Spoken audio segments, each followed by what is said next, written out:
Hello, and I'm back. Thank you guys for joining me again for this last 15 minutes of this podcast. So, just glad to be with you guys. It's Tickle Pink. What we wanted to know, we were speaking about manifesting, and I did say we're going to do some things with the book. I kind of want to finish up that thought, though. I guess I wanted to talk about failure to launch. And basically what I wanted to say on that topic is that when you're called to manifest and you don't manifest, you become frustrated.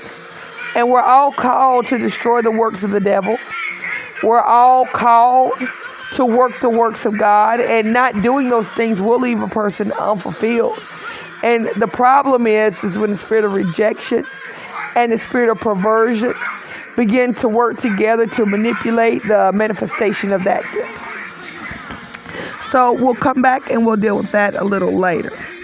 Now let's kind of jump phases here and let's talk about what I want to do. I want to read just a couple of excerpts out of my newest book release called Mad as Hell. I mentioned that book some podcasts back.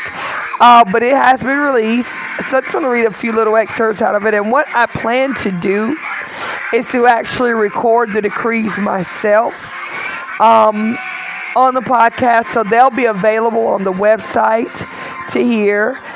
I'll probably make them available as a podcast as well, but just to have those to listen to, so that will probably be a little bit of an undertaking, because I do want to make sure that that's a little bit of more direct recording here. So just keep me in prayers. I undertake that. And once I've completed the decrees, I will announce that, because if anyone wants to just access that recording, you're of course more than welcome to do that and play that as well. So just that little bit of business out of the way. Now what we're going to do, as I said before, is to read some excerpts out of my book, Mad as Hell. And of course, Mad as Hell is the fourth book in the Battle Plan series. So if you'll notice, for the most part of this podcast, I've been reading from and alluding to the book Night Battle Plan. Night Battle Plan is actually, even though it's listed as the second book, it's actually the first book in the Battle Plan series. So the Battle Plan series consists of Night Battle Plan, New Every Morning, Day Battle, subtitled Day Battle Plan, Surely He Shall Deliver, which is the workbook, and then the fourth and last installment in the Battle Plan series is Mad as Hell. So, just to kind of give you an idea there, and of course that particular book is available on Amazon for your reading enjoyment.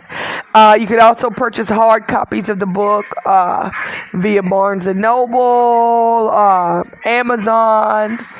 You can get the paperback copies of the book, as well as the, I know that we're Kobo and Amazon and Barnes & Noble and a few other places for the digital version of it as well. So let's just read a few decrees out of here, or just read we'll just get a couple of chapters. I think I'll read the chapter on the blood of Jesus. Well, let me just begin first before I read that and kind of explain it. We'll start with the preface. Hell is mad. To complete your victory, you must execute a madness that surpasses the madness of hell. If you are ready to complete your battle plan, you must exercise a greater level of madness than the powers that began the attack.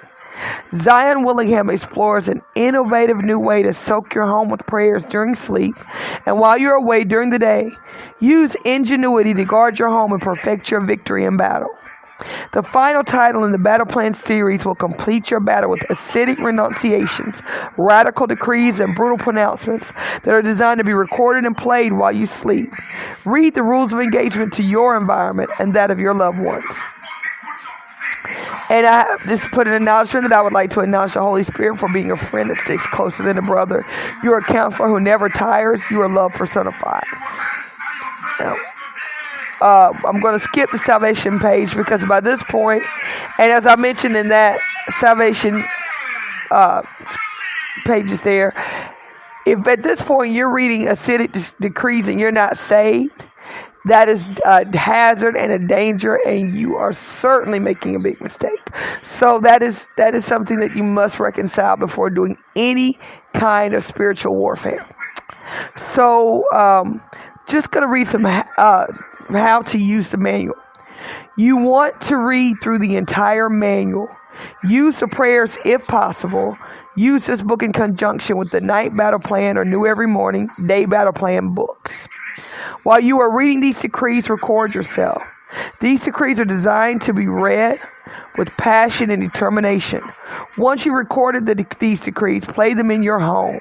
Continue to play them on repeat while you sleep. Leave them playing when you leave the house. You may want to leave them playing very low when people enter into or exit your home. This does not need to be loud and blaring unless you are led to play it in this manner. And so I did some little FAQs here. And the first one was, well, who should read? Ideally, the entire family will read the decrees together. If this is not possible, you start from the head, which would be the man, the husband, the father of the home, and you work your way downwards. Father's not available, then mother should read. Mother's not available, then the oldest adult there should read. And we go that way. And, as many people as can agree with the highest authority in the home, only should be busy doing this.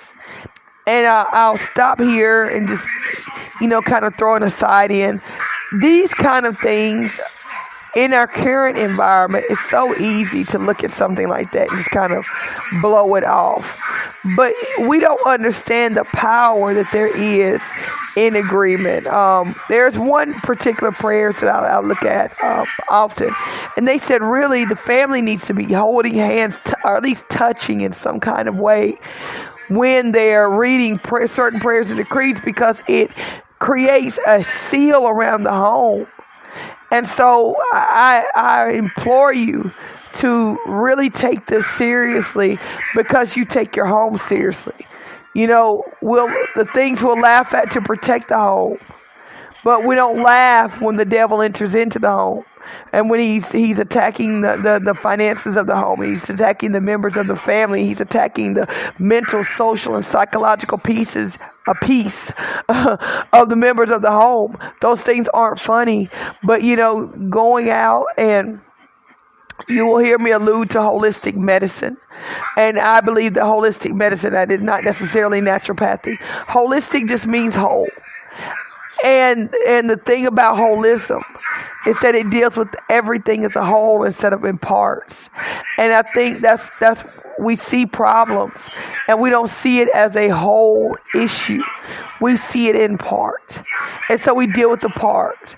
And most of the solutions bring new problems. So needless to say, before I go down that rabbit hole, you need to try to agree as much as possible. Take it seriously. Read these decrees. Know that there's power in agreement. Know that if you can when you have the most head of the family, they're reading this, that will reading it. There's power in that agreement.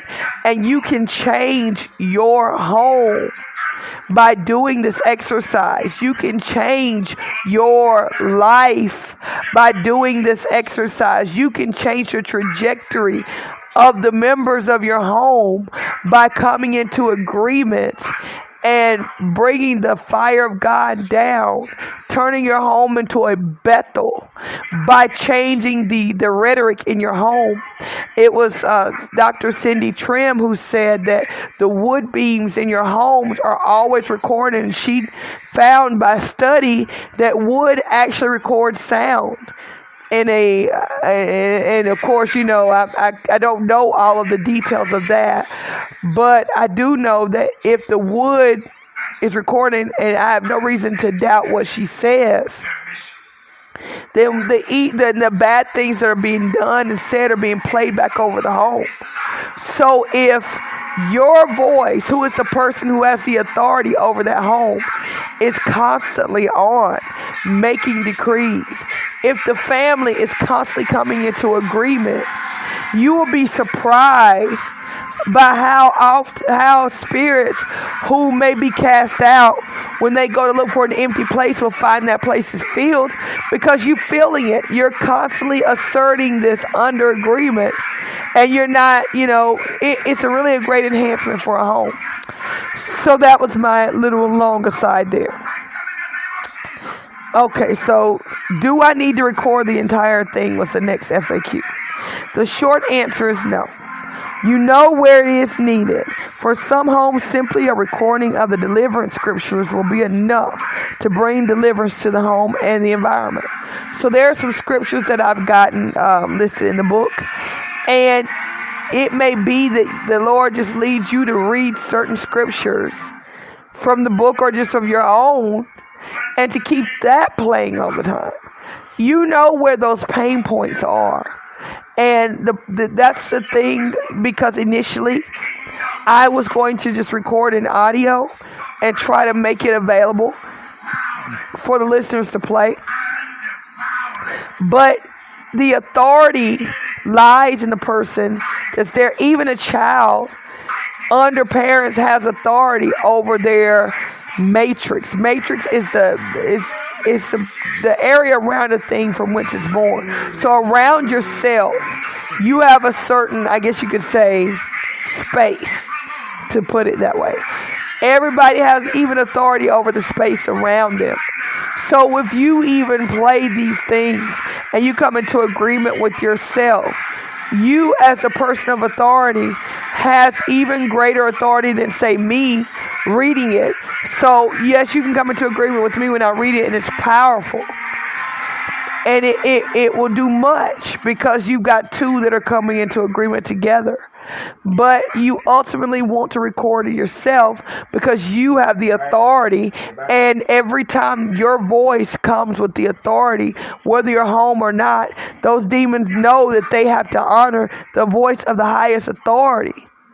Just like the demoniac in Gathering did with Jesus. He understood who Jesus was, and he immediately followed protocol in addressing Jesus.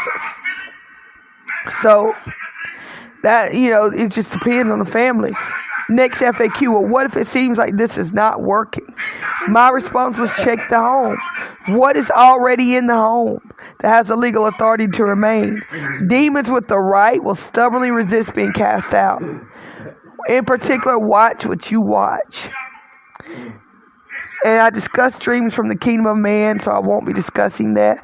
Pay close attention to pictures of deceased loved ones, which may be the cause of familiar spirits, posters of quote, end quote, Jesus, the Mother Mary, the Last Supper, which we've had many reports of people painting those over Baphomet.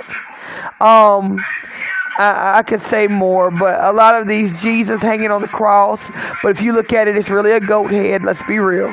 Okay, so it's a goat head figure, and so don't be surprised if you have a giant picture of Baphomet upon your, even if you have a good intention, which is to put a picture of Jesus.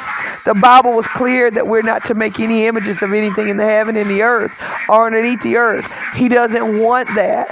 And we were commanded not to do that. So when you do it, whether it's a picture of an angel, quote, end quote, you give legal grounds for these things to come in and afflict. So check it out. If you must have pictures on your wall, they have wonderful pictures of flowers, wonderful pictures of outdoors. You're not supposed to make images. But if you must have something on the wall, you do a lot better with that than to have pictures of people and such. So we're nearing the end of our time, and we'll pick this back up again on Monday. On Monday. Until then, bye-bye.